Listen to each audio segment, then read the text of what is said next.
Good evening, good morning, good afternoon, depending when you're watching this. I'm Matthew Polinsky with Manitoba Tech Transfer Program. We're called the Knowledge and Research Transfer Program, and we operate under the Manitoba Beekeepers Association. Tonight, we're hosting a webinar with 4 invited guest speakers. Topic is, of course, oxalic acid glycerin in Canada, efficacy, expectations, and IPM fit. So tonight we're going to hear from Lynae Ovinge. Lynae is a researcher at the University of Lethbridge and also runs a consulting company working with beekeepers across Alberta. Next, we'll also hear from Dr. Nuria Morfin from the University of Manitoba, assistant professor of entomology. Laurence Plamondon from Quebec. Laurence is a project manager at the Deschambault Animal Science Research Center, and Alvaro de la Mora Peña. Alvaro is a postdoc at the University of Saskatchewan at the Western College for Veterinary Medicine. So before we get started tonight, I just wanted to say thank you to all of our collaborators who are putting this out on their YouTube channels. It is on our KRTP channel, the Manitoba Beekeepers Association, Red River Apiarist Association, on the channel of Nazari Diakev. He's a local beekeeper here, on the channel of Ian Stepler, and on the channel of Brad Hogg at That Bee Man. And Brad is also providing tech support to run the show tonight, so a special thanks to Brad. So to get us started, I'm going to talk about oxalic acid usage and dosage, just kind of setting the background for all this other stuff we're going to hear from later on tonight. And throughout my presentation, I'm going to kind of set up what we're going to hear about from all of our other speakers. So just to start off, I wanted to say that tonight's content is pretty specific to Canada. I know we might have a lot of people tuning in from around the world and from the United States, but there's a few reasons why it's specific to Canada. Of course, unique climate and beekeeping conditions in our different regions, the seasonal progression of our season, our production objectives, but especially the pesticide registrations and restrictions here in Canada.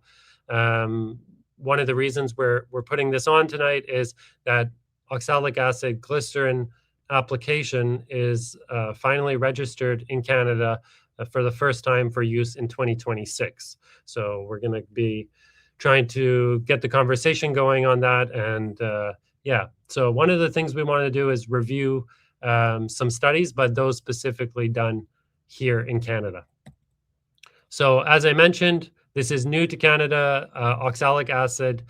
We've been using for a very long time, but the oxalic acid in a glycerin formulation is what's newly registered. So this will be the first year that Canadian beekeepers can purchase ready-to-use products and make their own products at home legally and use it in their colonies. So we're going to talk tonight about both the ready-to-use products and the homemade do-it-yourself label. Just to get us started and I got a little bit of information from those attending the webinar. I asked a series of questions about how familiar people are with this. Out of the 62 responses, we had 41% saying that they feel confident and ready to treat with oxalic acid glycerin this year, whereas 60% were not saying that they were ready.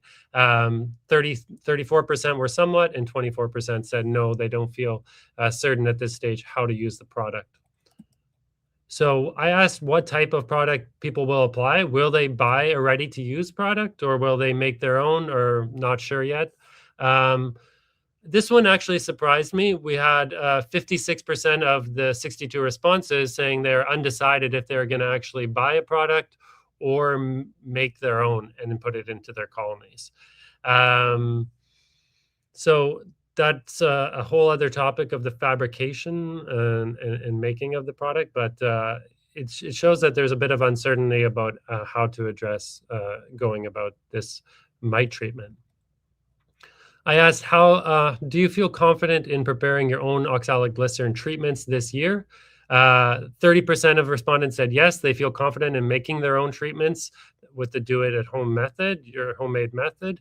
40% said somewhat, I could use more guidance, and 32% said no, I'm largely uncertain and inexperienced at this stage. I asked, what level of control do you expect from it? I'm not sure what to make of this one. I think we'll learn a lot more through tonight's presentation. But 24% thought they would get a high level of control from oxalic acid glycerin treatments. 63% thought medium, and 12% thought it'd be a very low level of control. So I'm really looking forward to hearing from our presenters tonight, some of the studies they've done, looking at efficacy and other impacts on colonies to see what we can learn. So again, these are our two options here in Canada, registered for use this year. For those who are kind of unfamiliar, glycerol or glycerin, it's a moisture retainer. It's been used as a preservative, a sweetener, thickener. It's used in a wide variety of food beverages. So that's kind of the origin of it. But how did we start using this to mix with oxalic acid and then treat our colonies for Varroa mites? I just want to briefly touch on the development of this treatment. There was a lot of really notable research that came out of a research group in Argentina with the first published papers in 2016 by Matthias Maggi and his group there. Over time, there's been a lot of universities globally who have tried out these glycerin methods and published on it. Aluin-Cap is a company based out of Argentina, and they've also done a lot of work on developing the product, developing this application method. Vita Bee Health is the maker of Varroxan, and that's the one we'll talk a lot about tonight since it's the product registered in Canada. They've done trials in Greece, in the United States, and all over the world. So they have a lot of data, a lot of information on that. I think a lot of you are really familiar with Randy Oliver. He really popularized the do-it-yourself method in the US, and he's published a lot of that on his website, and the American Bee Journal presented on that. Multiple universities in the US have looked at this as a treatment, but today we're going to be focusing here on efficacy trials in Canada. So to my knowledge, and there may be more, but there is record of two trials on glycerin treatment in Quebec, one of which we'll have be hearing about tonight. There's two from Ontario, again, one of which we'll be hearing about tonight. And there's been two ongoing in Manitoba and in Saskatchewan. And I'm involved with the two in Manitoba in collaboration with Alvaro, who's going to be presenting about some of the work that he's doing in Saskatchewan. So we're partially working together on some of that. So what do we have? Here right now, we have the ready-to-use product. It's the only ready-to-use product registered in Canada. It's called Varroxan. It's made by Vita Bee Health. There is another one that's popular in other parts of the world called Aluin-Cap, but that's not registered here in Canada. The other option is using the homemade method. So you'd be mixing the glycerin and the oxalic yourself, and then having it absorbed into either a cardboard strip. There's other common materials that have been used, such as a Swedish sponge, a maximizer pad, fiber paper, and in the past, shop towel was quite common. It seems to have maybe tapered off in use these days. So we're lucky to have with us tonight Lynae Ovinge, who has worked a lot as well on understanding the homemade methods. So she'll be here to tell us about that. I just want to give us a quick context, probably about 2 or 3 minutes, talk about oxalic acid in general, and just get an understanding of why it's so different with this new glycerin application. So we have the dribble trickle method, vaporization, and now we have this slow extended release method, which I refer to as OAG. So the methods of doing the dribble, It's typically a single application, but there is research ongoing on repeated applications, understanding if it has any impacts on the colony, negative impacts. However, in general, it's very easy and safe to apply. You mix it in a sugar solution. It's been proven effective. It's optimal when broodless. And the label dose is 1.75 grams per application.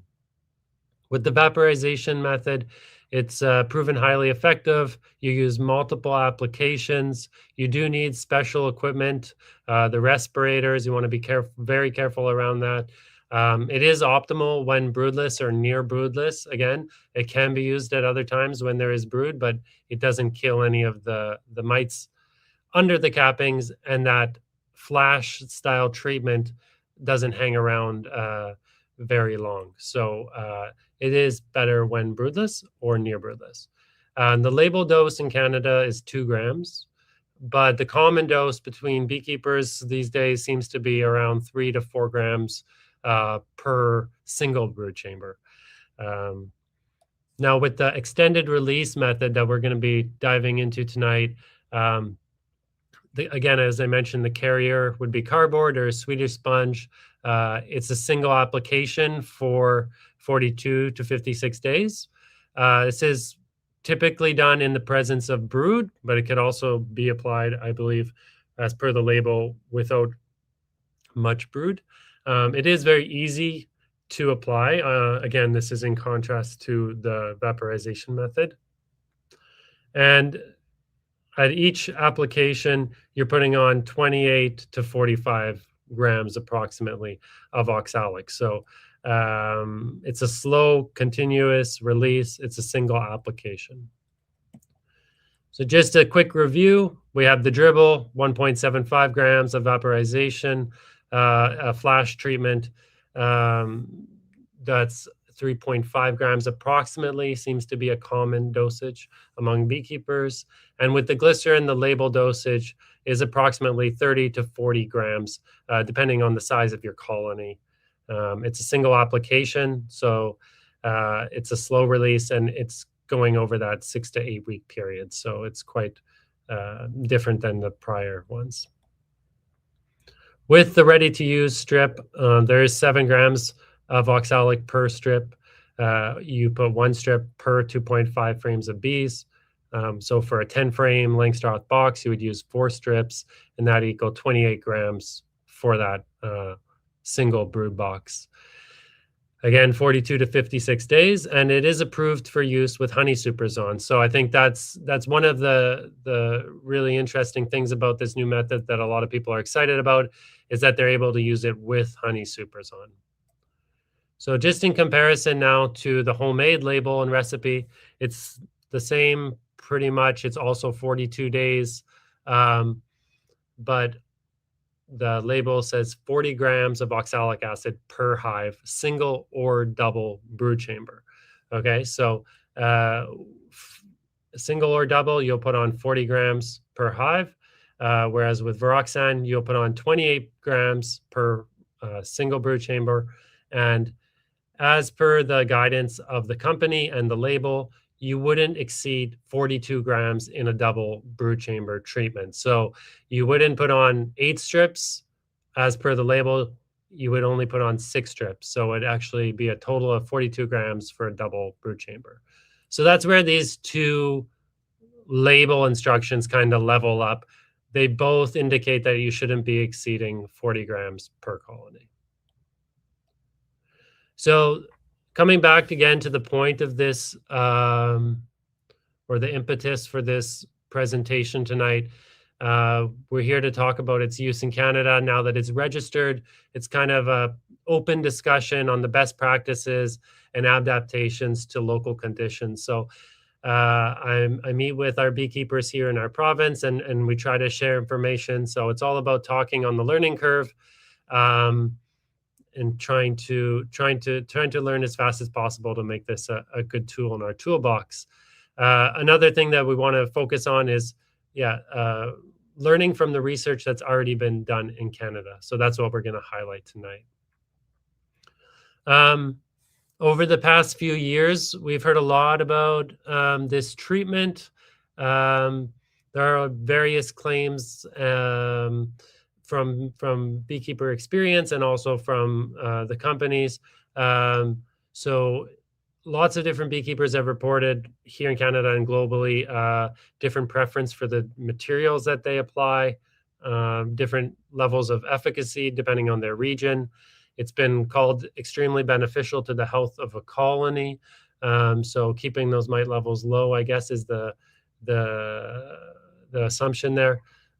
Trials demonstrate up to 95% efficacy, according to some of the labels.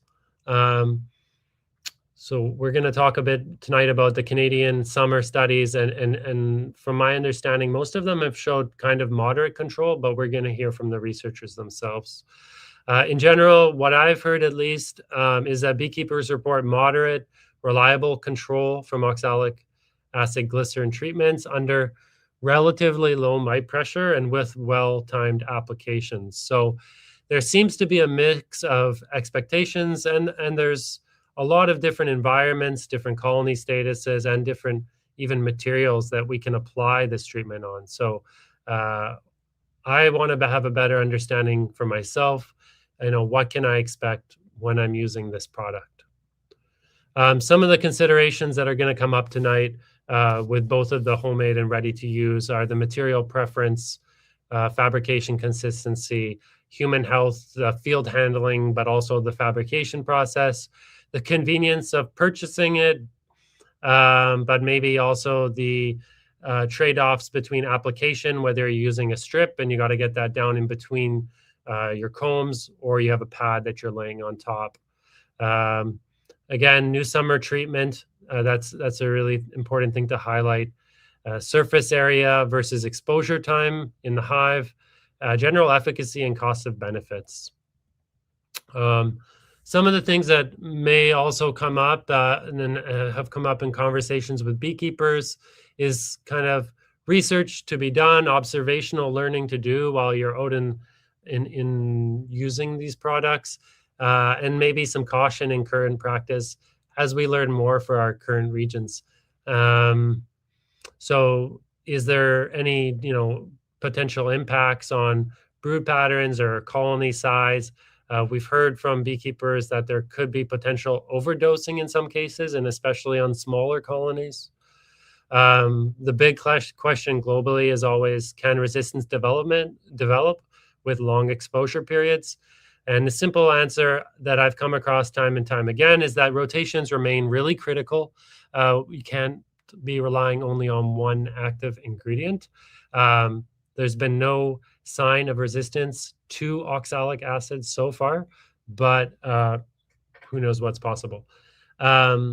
Strip avoidance. So I've heard that from some regions where the cluster might avoid the strips a little bit, especially maybe when that cluster is obviously smaller and is able to avoid the strips. So just being sure not to miss treatments on smaller colonies. There's been no indication yet of significant impacts on queen health and honey production, but it's something I think to keep an eye on and to look out for new research on. And again, looking at our seasonal timing so that we can get an efficacious product and still reach our production objectives for the season. There's another study that I sometimes mention that was presented at Apimondia. Then it was looking at the impacts of a prolonged exposure to oxalic acid glycerin on bees at the colony level. So what they essentially found was that oxalic acid glycerin was activating their immune system in some way for prolonged periods of time. And they weren't sure if that was a good thing or a bad thing, but they noticed some change in the bees, and they were continuing their research on that. So there's lots of things upcoming. So just always stay tuned. I just wanted to mention a recent webinar that the Canadian Honey Council, Canadian Tech Transfer Programs, and Veto Pharma put on, called the Bee Health Webinar Series. And within the first day, we had a presentation from Vita Health Bee, Vita Bee Health, who produces, the Varroxan strip. So in this presentation, their technical director gave extensive information and directions on how to best use their products. So I think it was really great information, and I recommend it. One of the takeaways that I have here sharing from his presentation is a really what they call a classic mistake. So what you see in the first 3 photos is the way that they do not recommend placing the strips. Whereas on the far right, you'll see the way that they recommend placing the strips for maximum efficacy. So really simple stuff, but I think a lot of things can happen out in the field, and we have a lot of ideas.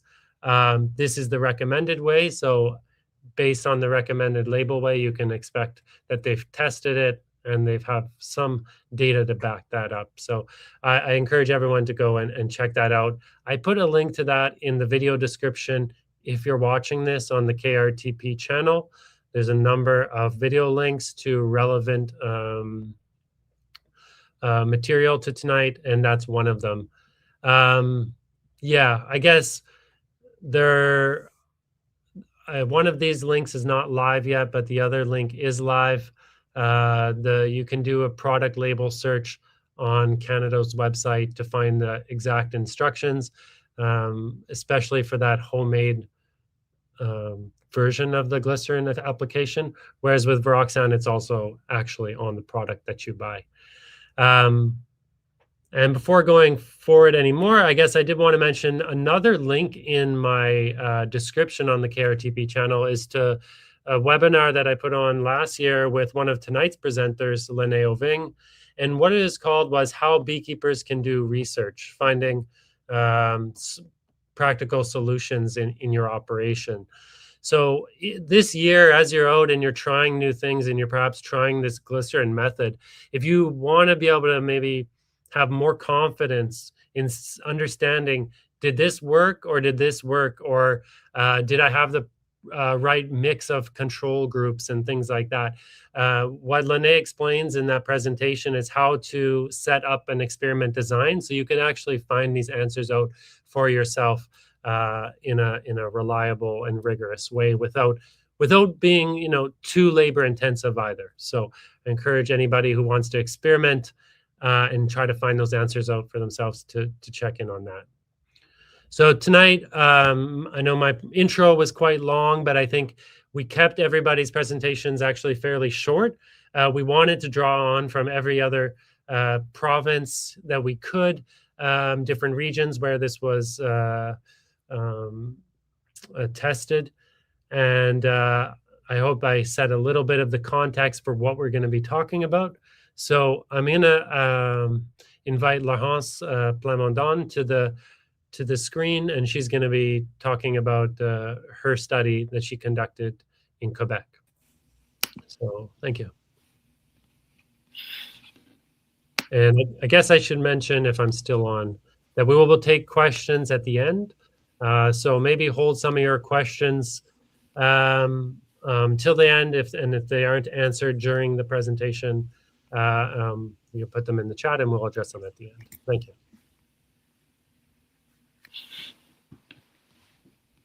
Okay, thank you. So, hi everyone, I'm Laurence Plamondon. I'm project manager in the bee team at the CRISAD in the Quebec province. And the presentation of today is about my master project on oxalic acid and glycerin pad, of course, during 2021 to 2022. So we're going straight to the point. The treatment that we used was a homemade. So we use a kind of felt pad, which was a mix of viscose and polypropylene. We buy it at the Dollarama, which is kind of the dollar store. I think you have the same thing in the rest of Canada. And we put those pads on the top of the brood chamber, right under the queen excluder. It was 20 centimeter by 20 centimeter. And we also add an opening in the center to facilitate the movement of the bees through the honey super. In the mix, we add glycerin, water, and oxalic acid. Each pad add 30.5 grams of oxalic acid for a total of 27 grams per colony. So this is less than the new homologation of homemade pads, which is around 40 grams per colony. So keep that in mind during the result. So the objective of the project was to measure the efficacy of that new treatment, to compare it to the Formic Pro, and then to evaluate the effects of that summer treatment on the colony. So we had 3 groups. First one was the control with no summer treatment. We also had the Formic Pro with formic acid, and then the oxalic acid pads. And we apply those treatments for 3 weeks from 2 August to 23rd August 2021. And just want to say that this is less than the new homologation, which recommend 42 days. So for the project, we had 135 hives in 6 apiaries in 3 different regions of the province. So we had the research center, and we also add 2 commercial beekeepers to the project to have more hives. We measure different variables. First one was Varroa drop on sticky cardboard each week, so during a 7-day period. We also look at the bee population and cluster size. We also look at the brood population, the dead bees in front of the hive, the weight also, which can be kind of interpreted to honey harvest, sorry. And we also took samples of honey and viruses. So let's go to the result. Sorry. So first one, this is the daily Varroa drop during all the project. And first result is during the summer treatment. So at the beginning of the application of the experimental treatments, you can see in green the control group, in purple the formic acid group, and in orange the oxalic acid group. And what we can see is that only the formic acid group had a higher daily Varroa drop, but not the oxalic acid pad. Then when we look at the end of that summer treatment, we can see that only the formic acid group had a lower daily Varroa drop. So this is quite surprising, but let's look at the other result. At the end of the summer, only the formic acid group was under the threshold of 3% of infestation. But then, when we applied her control treatment, which was the ApiWar, we wanted to know how many Varroa there was left in those hives.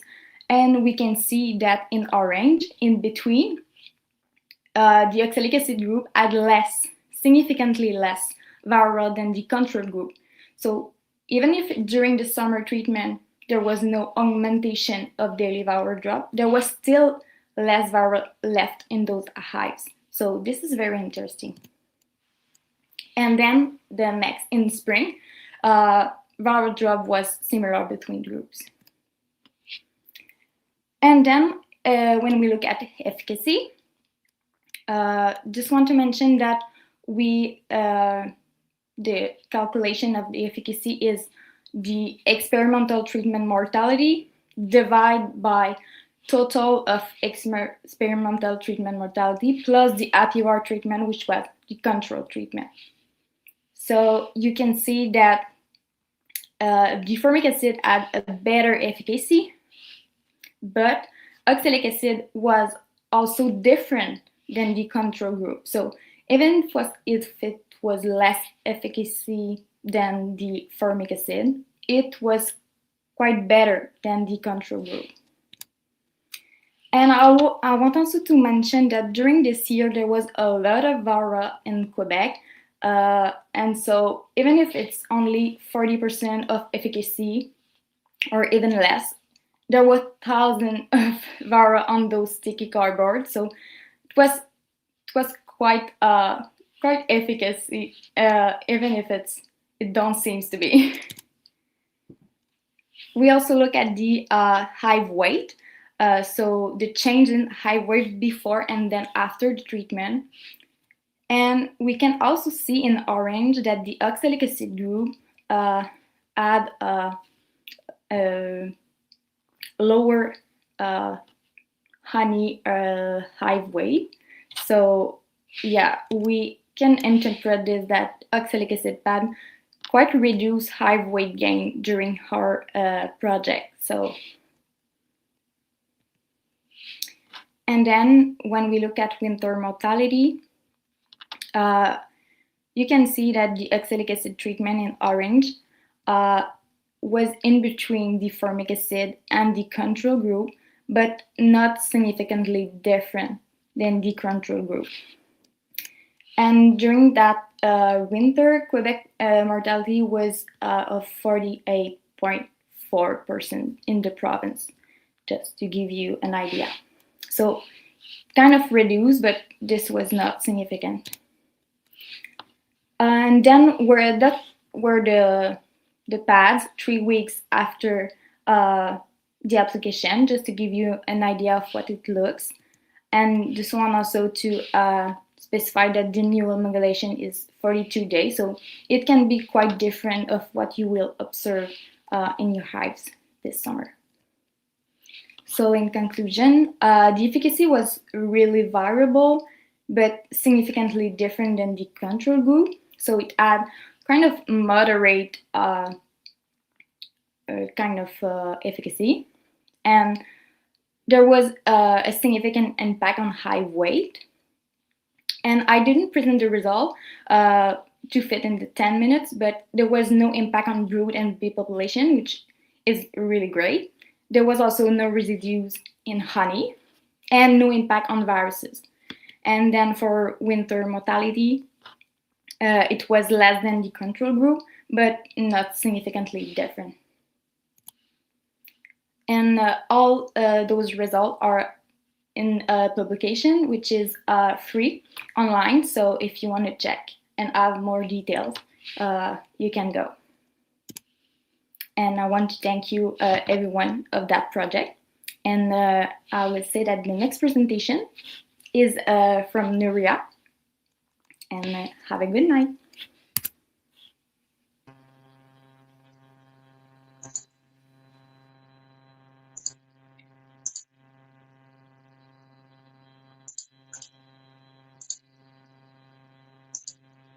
Well, hello, everyone. I'm glad to be here with you. Thank you so much for the introduction, Laurence.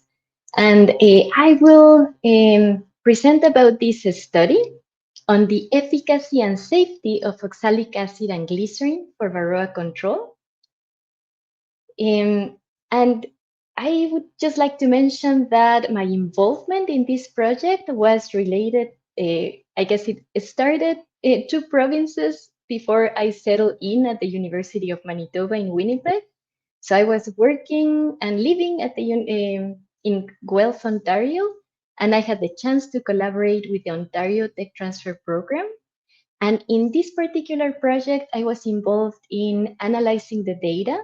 And along with Lynae, we wrote the manuscript, which is now published in an open access journal.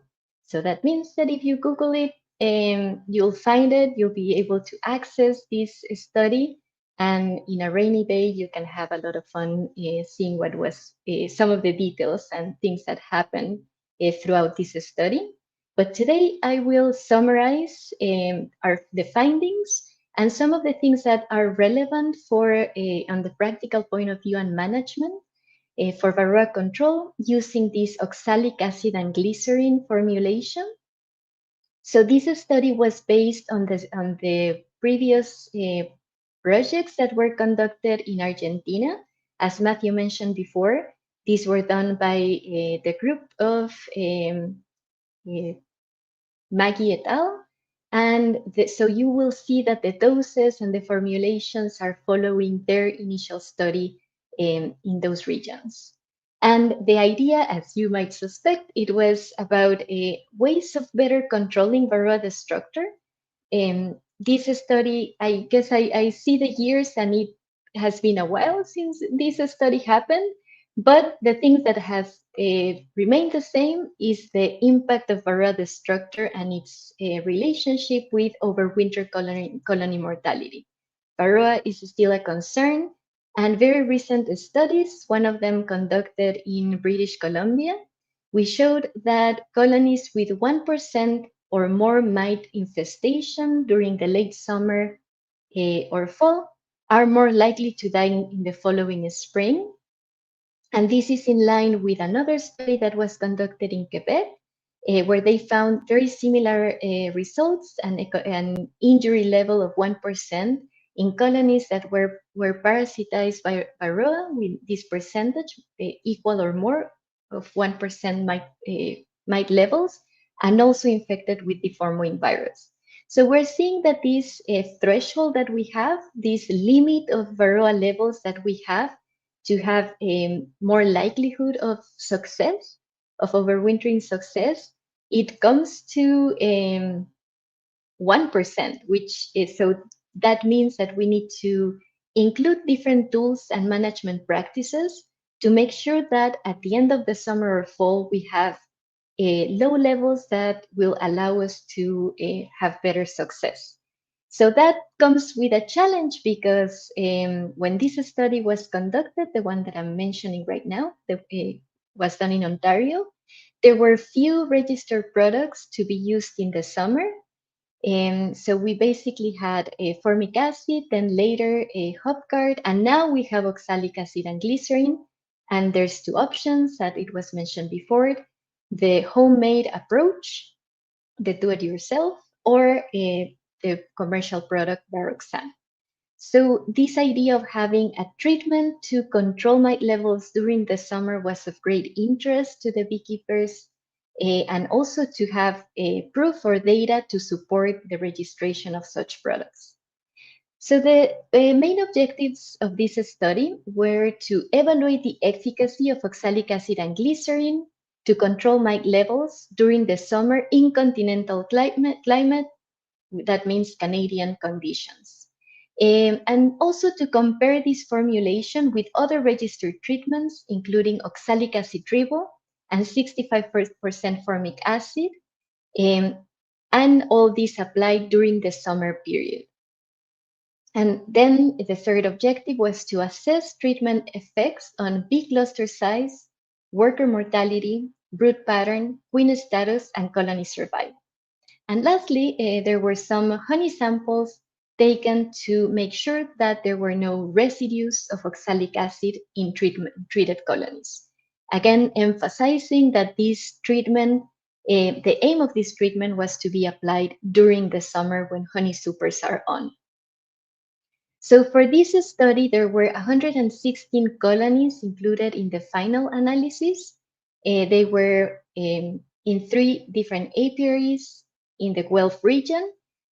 There were the colonies were single brood chambers. The study started in mid-August, where the daily conditions were between 20 and 34 Celsius. And this study lasted for 42 days. APVAR with the chemical amitraz was used as a finisher treatment after the 42 days of oxalic acid exposure were done.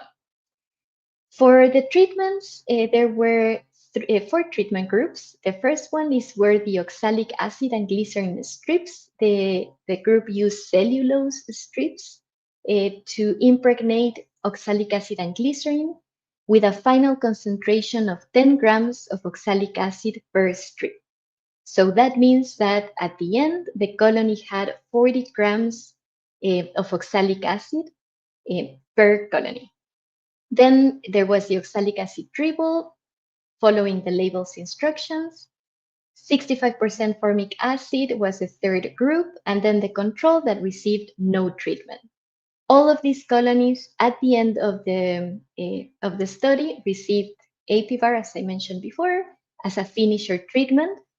So that allowed to analyze the data, compare the experimental groups against the control, but also the before and after treatment situation.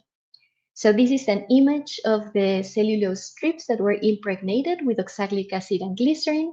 They were 24 by 4, each of them, as I mentioned before, with 10 grams of oxalic acid, and they were hung over the top of the 4 frames vertically and left for 42 days.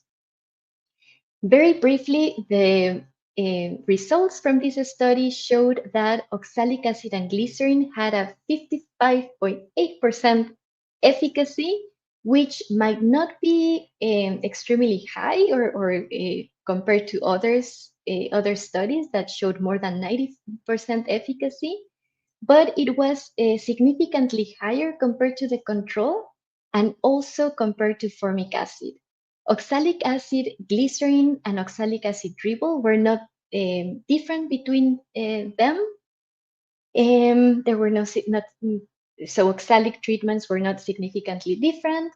And I guess something to highlight is that the maximum efficacy in one of the experimental colonies was observed with the oxalic acid and glycerin treatment, which was 85%. At the end, all the treatments were better than the control, and we will go back on how this reflects on management and the impact for beekeepers. Other results that might be relevant include that the cluster size was not affected by oxalic acid and glycerin. The same for worker mortality, so very similar to the study that Laurence mentioned. There were some traps placed at the entrance of the hives, and dead bees, adults, and larvae were recorded. And there were no differences found between the control and the treatment groups.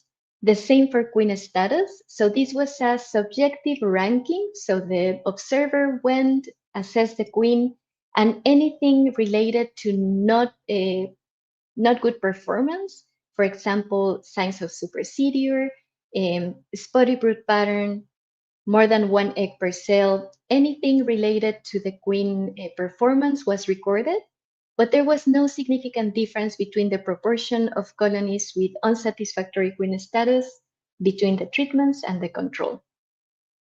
For brood pattern, there was some effects of oxalic acid and glycerin observed, but the researchers also found a recovery by day 45.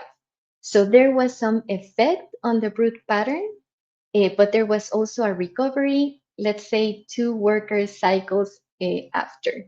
And the same was noted for formic acid treatment.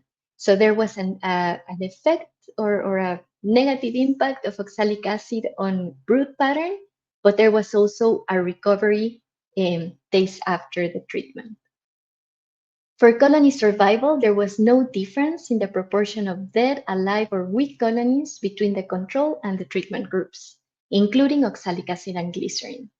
So no impact in most of the variables that were analyzed. As I mentioned before, brood pattern was the only one that effects were noted, but also with a recovery 45 days after treatment. So if we can summarize what the implications could be, we found that the efficacy for oxalic acid and glycerin in continental climates, which means Canada, was lower compared to other studies. We found an efficacy of 55.8% compared to other studies that found close to 90% or more. So there might be an effect of climate and the conditions, just the environmental conditions that could be affecting the efficacy. There are few studies that have been conducted in Canada, but one of them was done at the University of Guelph, and it was done during the fall. And they used cellulose strips as well. The dose was 6 grams of oxalic acid per strip, and they found a higher efficacy, a little bit over 70%. So the effect of the treatment between the summer and fall might be another consideration. If you see other studies done in other parts of the world, in other conditions, it seems like fall treatments tend to have a higher efficacy compared to summer treatments. However, even with that lower efficacy, oxalic acid and glycerin still outperform other treatments like 65% formic acid. It was not different to the dribble method under the same conditions, and this could guide us to use this treatment, oxalic acid and glycerin, as part of an integrated pest management program, not like a standalone treatment, not like the only treatment, but as part of an integrated pest management. We would have to emphasize monitoring for mites before and after treatment.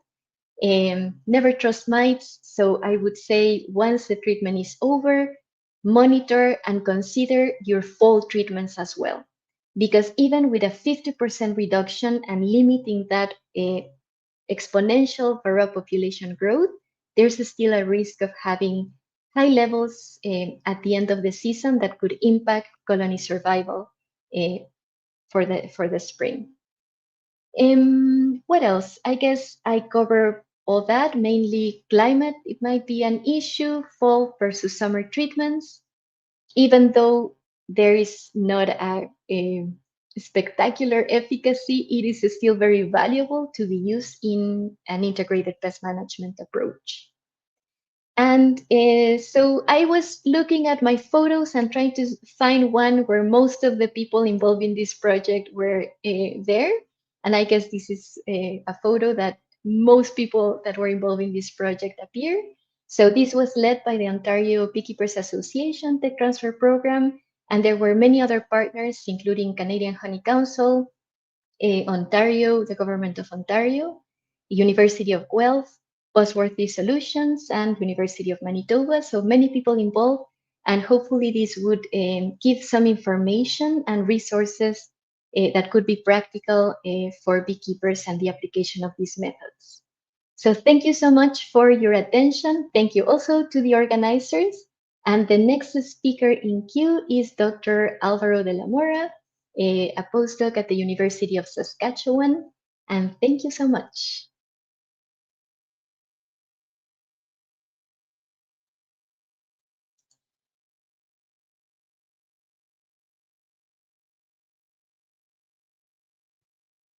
Thank you so much, Nuria, for the introduction. Hello, everyone.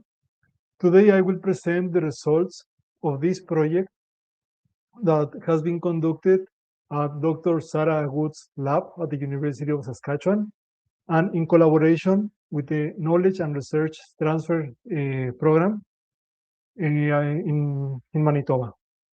So, for this study, we wanted to assess the efficacy and safety of the new formulation of oxalic acid glycerin strip, Varoxan, the one that Matthew spoke earlier, but during the winter in Western Canada. First, I would like to thank my lab mates, also all the sponsors, including Vita Bee Health, and the beekeepers, 2 in Saskatchewan, 1 in Manitoba, and also to the Tech Transfer Program in Manitoba for this collaboration. So, as Matthew mentioned, these are the strips that we are using, Varoxan, which are cardboard strips with oxalic acid and glycerin. And this product was just registered in Canada. So this is good because beekeepers have more options to fight Varroa. And we wanted to know how is the efficacy and the safety of this new formulation for the colonies in the winter.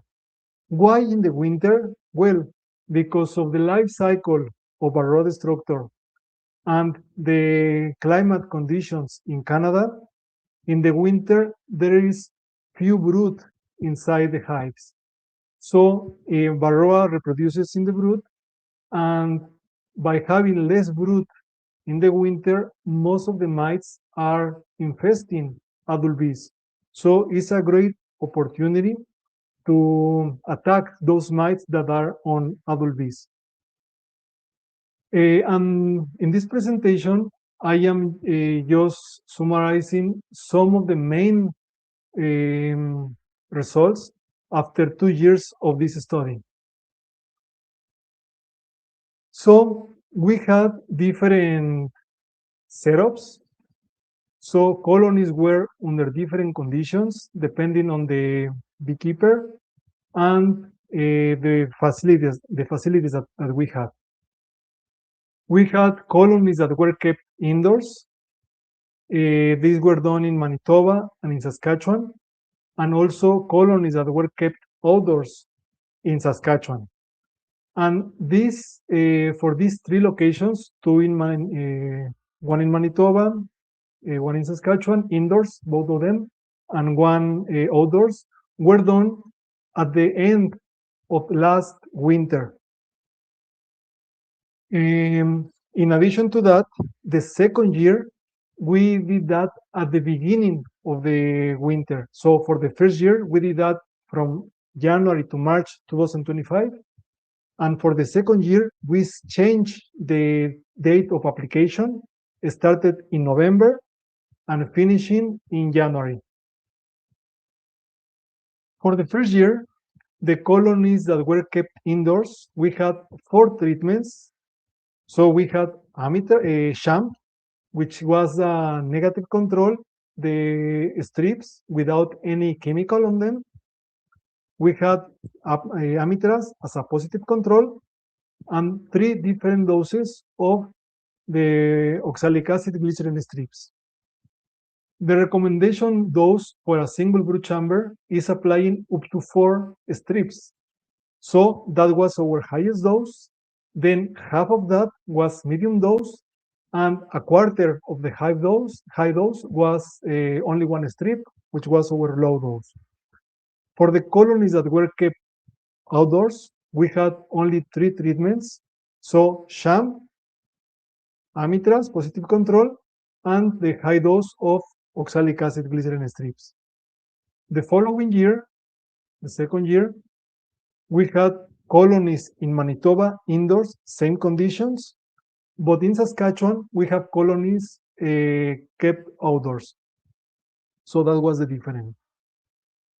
So to assess the efficacy, we monitor the mite levels on Varroa, on adult bees, and also the mite fall using sticky boards placed under or at the bottom of the hive. And for safety, we assess cluster size and colony survivorship. For the purpose of this presentation, I am presenting only infestation levels on adult bees and colony survivorship by spring. So in the first year, the mite infestation levels in this graph, you can see the 3 locations: Manitoba, Saskatchewan, both indoors, and in the right, Saskatchewan, colonies kept outdoors. And I am presenting here the percentage of infestation. So we can see that at the beginning of the study, in each of the locations, the mite infestation levels were similar. So we started with similar conditions between the different treatments. And the conditions between each beekeeper were different. So that was good to see the effect under different conditions.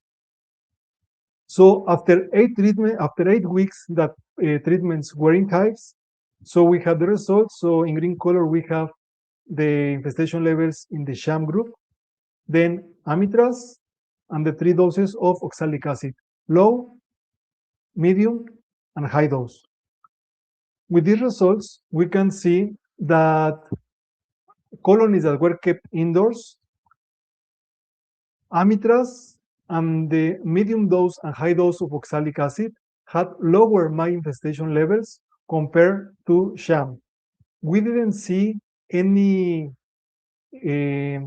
effect on the mite levels in the colonies that were kept outdoors in Saskatchewan because that beekeeper did a really good management and we didn't have enough mites for this project. So that was good for the bees, but not good for the project.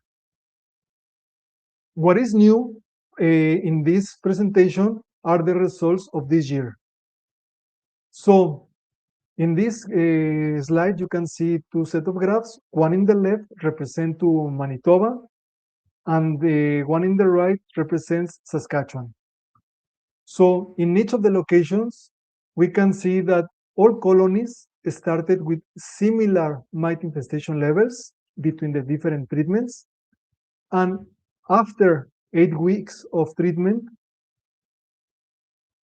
we can see that in Manitoba in the left, amitraz and the medium dose and high dose of oxalic acid decreased the percentage of infestation. These results were similar to the results that we observed in the first year. And in Saskatchewan, all the treatments, including the low dose of oxalic acid glycerin strips, decreased the mite infestation levels compared to sham. So these results indicate that this product is effective against the mite. And as Nuria mentioned it in her presentation, all the treatments after 8 weeks of application had mite infestation levels below the threshold, which is 1% in spring. Then for safety, we assess the survivorship. So for the first year, we can see, I will show the 3 locations, Manitoba indoors, Saskatchewan indoors, and Saskatchewan outdoors. And we can see is the percentage of the survivorship.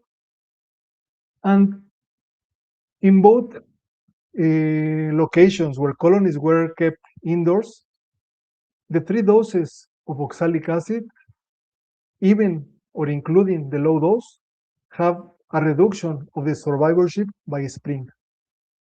We were not expecting these results because only with one strip, the survivorship is lower. We didn't see any effect on the survivorship, even with a high dose in colonies that were kept outdoors. Those colonies were super strong. So after looking at these results, we wanted to see, okay, what we can do different for the second year that we did the experiment. So what we modified was the time to apply the treatment. Instead of applying the treatments in January, we started the treatments in November. And also for the colonies in Saskatchewan, these colonies belong to the University of Saskatchewan. And the first year, those colonies were not as strong, not as strong as ideal. So the second year, we really pushed to have stronger colonies, and we did that. And the high dose of oxalic acid, it decreases the survivorship significantly different compared to sham. So now, what is new in these results are what is the more survivorship in the second year. This assessment was done last week, and we have the different treatments and the percentage of survivorship. So now, after we focus on having stronger colonies by the fall, we observe that 30% or 30% of the colonies have died so far. So 70% of the colonies are alive. The survivorship increased with amitraz, but also with the low dose and the medium dose of oxalic acid. This indicates that the One factor that is crucial for colony survivorship is colony strength. And as we expected, high dose of oxalic acid decreases the survivorship. In this slide, I am showing only the data from Saskatchewan, and the data of Manitoba is in its way. So with this, what we can conclude? That the new formulation of oxalic, well, first, is that the winter is a great opportunity for treatment. And as I mentioned, because there is less brood in the hives, and most of the mites are on adult bees. However, there is a challenge for the beekeepers to access to those hives because, for example, right now we are in the middle of April, and tomorrow we are going to get snow, actually tonight. So accessing the hives in the winter is difficult. And if the beekeepers are using colonies indoors or keeping the colonies indoors, it's challenging to operate or to open the hives inside the building. Oxalic acid glycerin strip is effective, and the mite levels go below the threshold, which is 1%. The safety of this product will depend on different conditions or variables. First, the dose. Higher the dose is less safe. The colony conditions play a relevant role on the safety, and also the time of application, the amount of application. Amitraz is still effective against mite. And what else we are doing at the University of Saskatchewan? Well, we are conducting more research during the winter. For example, applying oxalic acid vapor in colonies that are outdoors, and using oxalic acid dribble mixed with sugar syrup in indoors. So with these results, just to grab up, I don't want to promote just to leave the strips there for all the winter. Just follow the guidelines and the label of the product. And this product, the Varroxan strips, the intention is to be used in spring, summer, or fall. So using this product or these strips in the winter is what we are testing, how safe is for the bees. And now I would like to say thanks, and I would like to pass to our next speaker, who is Lynae Ovinge. Thank you.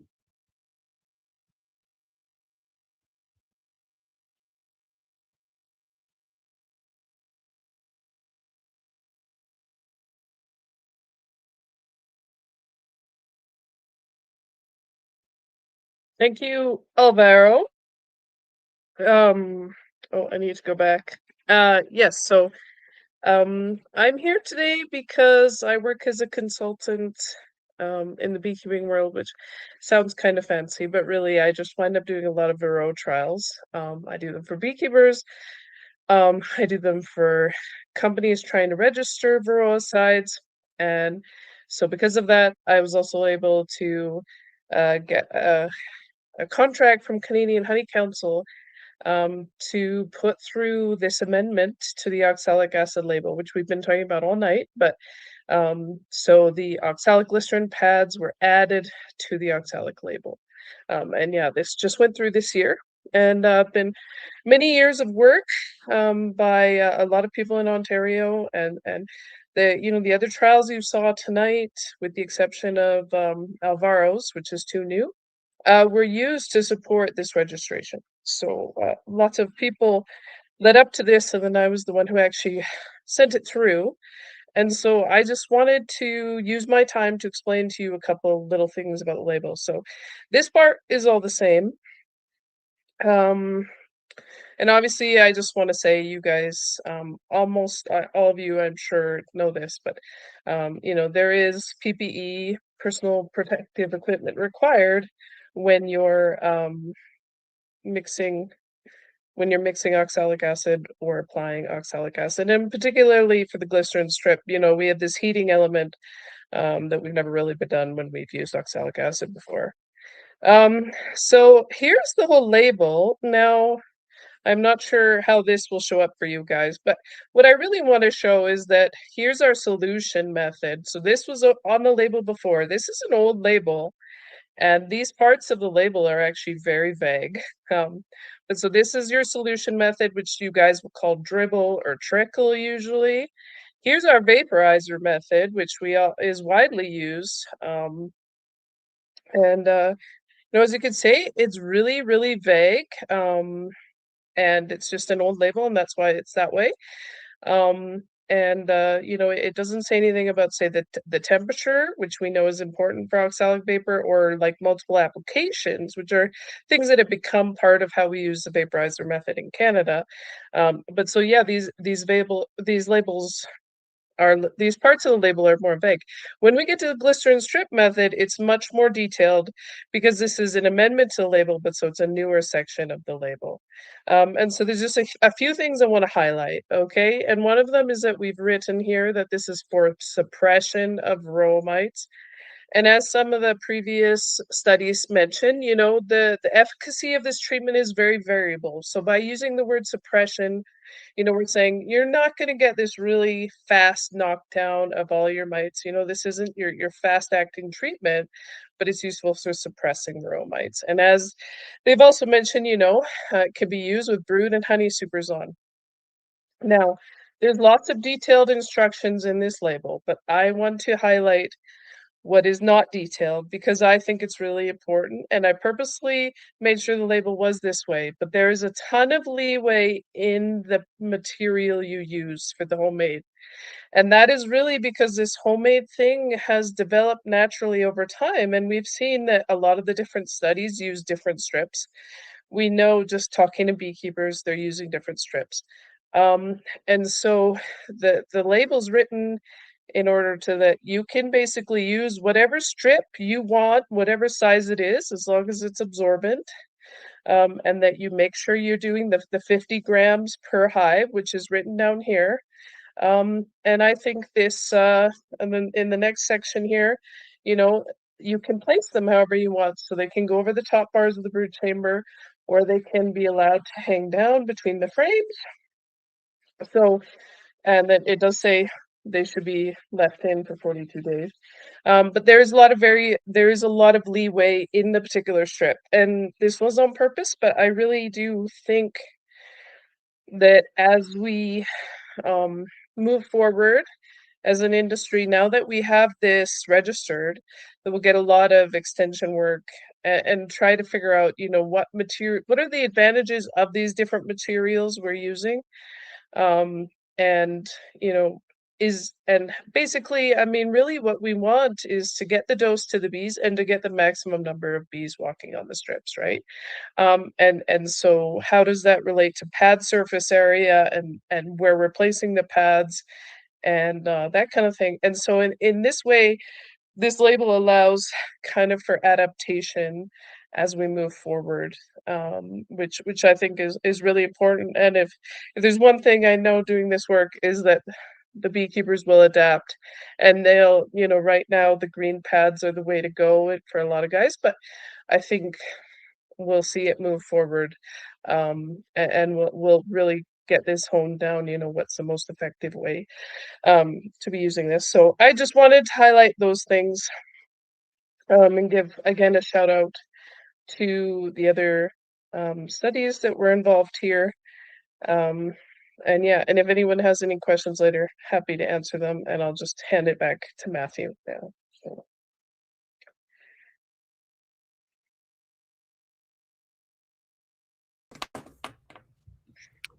Hello. Okay, so I'll ask Brad to bring all of the presenters on the screen. Yeah, there's been a lot of wonderful information, and you guys all did an excellent job of putting it into a very short time period. I think I talked way too long off the bat, so I definitely commend you on that. I will be rewatching this webinar to take more of it in. During this time, I've also been monitoring the chat. We're receiving questions from all the different channels, and there's some good conversation going on in the chat. I'm just going to start with Lynae since we ended on the label. There's a bunch of questions, Lynae, but I think, okay. One of the ones that someone has asked me now a couple of times is, why is it said on the label to not use leftover oxalic acid glycerin mix? So you're making up your strips, you mix your batch, and then you have a bit of leftover at the end. And what does that really mean by leftover? Is that by 1 day? Is it by a week? Or is it by a month? What's the concerns here? Yeah, I think like we can't have anything on the label that we don't have data for, right? And I think we had a limited amount of data to push this through, and we got it through. So I can't really put something on the label. Oh, by the way, you can reuse this solution for 60 days, but not 120 days, or 2 days, but not 7 days, without having the data for that. And I think we all agree that if we'd waited around for the data for that, you know, that would have slowed things down. If I can just answer on a similar line, I saw in the chat, someone was asking about singles versus doubles because, you know, the dose was the same. Again, all of the trials were done on singles. So we just don't have the data for saying, you know, double the dose on doubles, which I'm just going to point out that I really don't believe that doubles are double single, or, you know, I don't think they necessarily have twice the bees of a single when singles are ran by really good beekeepers who are running exclusively singles. I don't believe they magically have half the bees in them. That's a side note, but we just don't have data for doubles. No one does Varroa trials on doubles in the whole world, really. Maybe in Canada a little bit, but so there's just not data on it. Again, we can't make a case for something when there's no data, so we just say, yeah, the dose is the same for both of them. Okay, I know this is on the label somewhere. I'm not sure if you remember it, but just the question I had earlier, I know it is on the label. Is there a shelf life for the make it your home products and the storage recommendations? I think it says we use within 1 month. Yeah, I think I have to bring it up again. Close Yeah. to the... And that just seemed like a reasonable suggestion that I think most beekeepers would be able to remain compliant with that. Yep. So. Okay. Yeah, no, I liked your point that now it's here. A lot of people are using it, figuring out what works best, and there's a lot more extension work that could be done to help us adapt. It's yeah. So I did want to go back all the way to Laurence at the beginning and ask and I have a couple of questions for everybody. So these are questions that they're not my great questions. These are the questions actually I've been pulling from the chat. So trying to get everyone in here, get these questions answered. So firstly, Laurence, I definitely appreciate the point that, you know, even if you're getting a 40% efficacy in some cases, this could mean thousands or hundreds of mites. And so it's not nothing, and comes back to Nuria's point about working this into your toolbox and don't stop strategizing the different tools you're going to use throughout the year. There was a question in the chat that was wondering about the reduced weight gain that was observed. There was no impact potentially on the bees or on the brood, and I noticed that the treatment period was quite short. I think it was 3 weeks. Yes. So what do you think was going on possibly here? Could this have been someone suggested a function of reduced foraging, or what have you guys thought about? Yeah, we hypothesize that maybe it will be kind of a bigger surface on the top of the brood chamber, maybe the movement of the bees or trying to not touch the pads, but we didn't find any perfect answer to that result, honestly. So yeah, and we also weighed the whole hive, so we didn't just took the honey super. So we kind of interpret this by honey super but it's the whole hive that were weight. So yeah, kind of a weird result, and we didn't saw the same thing in the literature. So it was kind of the opposite. So we don't fully understand that result for changing. It's definitely something to be, be cautious about. And I don't know if how much how critical it is to start looking at, but I'm interested in if there could possibly be any reduction in our honey production, because at least here in the prairie provinces, we have a very short season, and it's all in one stretch to produce our honey, and if we miss it, it's done. So it's definitely something I think merits more research, if there is any impact on honey production. Which kind of ties into the next question that I saw in the chat for Nuria, which was about this potentially spotty brood pattern. Well, firstly, my concern is, of course, if I see a spotty brood pattern, and it takes 45 days to recover, that could really slow down my population growth for collecting my honey crop. But the question was, why would brood be spotty if the queen and workers aren't affected? So do you have any? Yeah, absolutely. Thank you. And great question. So it would be most likely because the strips are hanging on the frames, and bees don't like to have things. Well, you have a acid, a smelly chemical right there near the brood. So even when you put a dress or an apiary strip, they tend to stop laying eggs, and you see like a mark on the wax. So that could be related more of a physical contact of the chemical. Um, and yes, the recovery days is 45 days that were noted. Now, this study did not assess the impact on honey production, but looking at the cluster size of the colonies, there was no impact noted on population or on mortality. So these are quite resilient. So there might be ways for them to overcome that disruption. I also, this was just a personal mental note, but I was wondering if that disruption on brood production was also helping disrupt the mite cycle and helping with this the efficacy or that we see with the products. Okay. I do want to maybe go back. Just one question that somebody asked here in the chat for Laurence was, based off your studies, did you have all three treatments at each of the apiaries? Oh, here we go. Brad's got it up on the screen. So did you have all three treatments at each apiary, or was one site having only this treatment and only that treatment? Yeah, all treatment were in all apiaries mixed. So probably everywhere in the apiary, and the frequency, it was only one application, so 3 weeks period from the beginning of August to kind of mid end of August. Okay.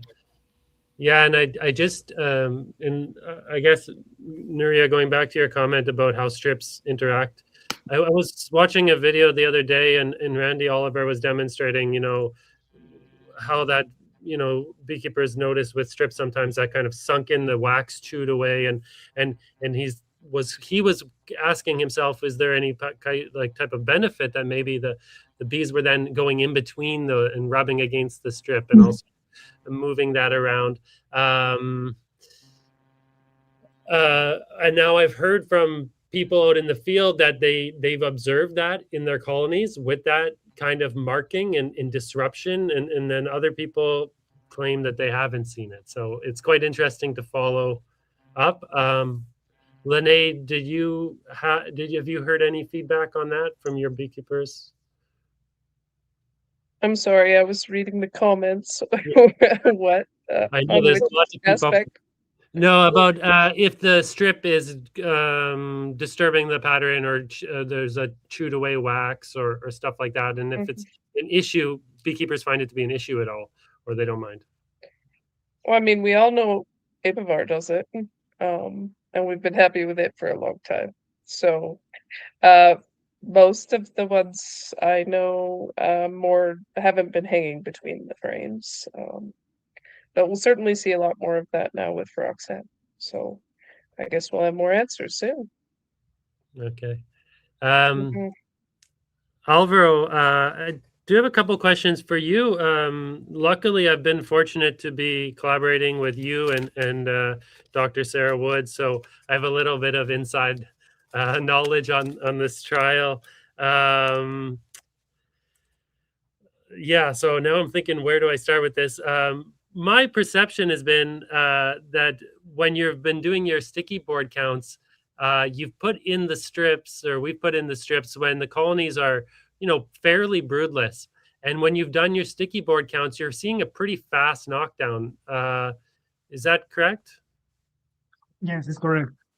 Yeah, so really related to that broodless period versus in presence of brood when most of these people are using it. So it's definitely not, it's definitely not false to say it can provide a fast knockdown, but it depends on what's going on in the colony. It sounds like how much brood is there and how the bees are moving. Exactly.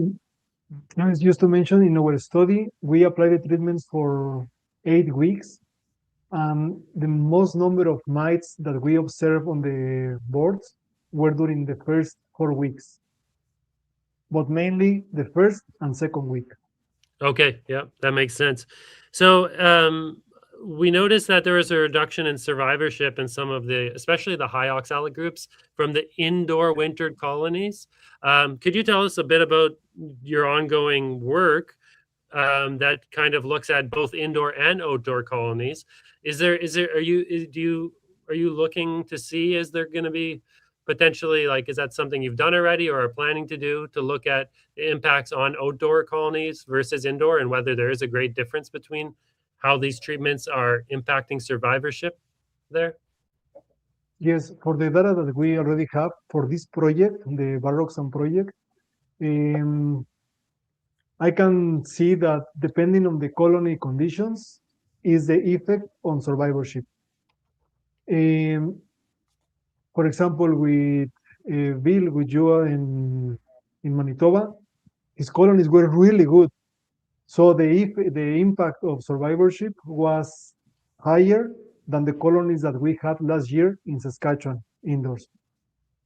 But following your question about the other projects that we have with oxalic acid, so far, what the preliminary results we have is that oxalic acid, yes, is toxic to the bees in the winter. One study that was done by one master student, Emilio, from Sarah's lab, he applied oxalic acid in the summer and he did several applications and no effect on toxicity on the colony. But now another master student, Serhi, he is doing that indoors and he has observed higher mortality. In terms of the other project, the oxalic acid vapor, yes, depending on the dose, the colonies are dying with higher dose and actually with several applications. But we are still analyzing the data and those projects are still ongoing. Yeah, and I guess I should just highlight what we call high dose in our winter experiments is actually a regular dose through the rest of the year. It's correct. Yeah. So we're saying a high dose is harming some colonies, but just so beekeepers are aware, that's actually just a regular 28 gram per brew box dose, but in a different setting in the winter. Yes, and just to finish with my comment about that question, for a reason, we can see that the impact of oxalic acid on winter bees is worse than on summer bees, but we need to analyze more data. Okay. Wonderful. Lynae, you've been monitoring the chat. Are there any questions that have come up that you want to address? Yes, I'd love to answer Julia Cobbin's question, because I love her, and we didn't have the experience of having her in person, I guess. She asked for an example of how this is actually being used without other treatments in the year. So I'll say, well, I know a beekeeper nearby with a lot of hives does Apivar around March 15th to April 1st. Puts on these pads, oxalic acid pads, the green ones, which is a Swedish sponge, around May 15th to June 1st. And then formic crow around September 1st. Then oxalic vapor, and I'm in Lethbridge, so this is Southern Alberta type weather, but oxalic acid vapor, like 3 rounds, all in usually October/early November. So that's just an example of how it fits within a treatment regime that's currently being used. Oh, thank you for that. With the Formic Pro, do you know if it's a 1-pad application or 2? 2. Hmm. 2 pads on a double. Oh, on a double. There's been a lot of talk also about the pads in between. Like, so when we're doing pads on a double, I've got some beekeepers who want the pads in between the 2 brood chambers, and some beekeepers putting them on top of the 2 brood chambers. And it's kind of some thought, we always want the bees to go up into the super. And so there's some thought that maybe the pads above the second brood chamber would slow down bees going into the super, especially beekeepers that use no excluders, which is pretty common. So we hear some chat around that. I don't know that one's ever been finally resolved, but some beekeepers feel that it's better to put the pads between the 2 brood chambers to avoid any risk. And someone else asked about the strips next to the excluders, like on a single, for instance, if you put the pads on top and put excluder on top. I've seen green excluders from the pads, but and you would think it is corrosive to metal, but I haven't seen anyone shy away from metal excluders for this reason. So. Okay. Alvaro, I'd like to go back to you and ask about the mid dose. Did you see good efficacy with the mid dose? We know the high dose killed mites, but it also appears to be harmful in the colony. A mid dose was 2 strips, I believe.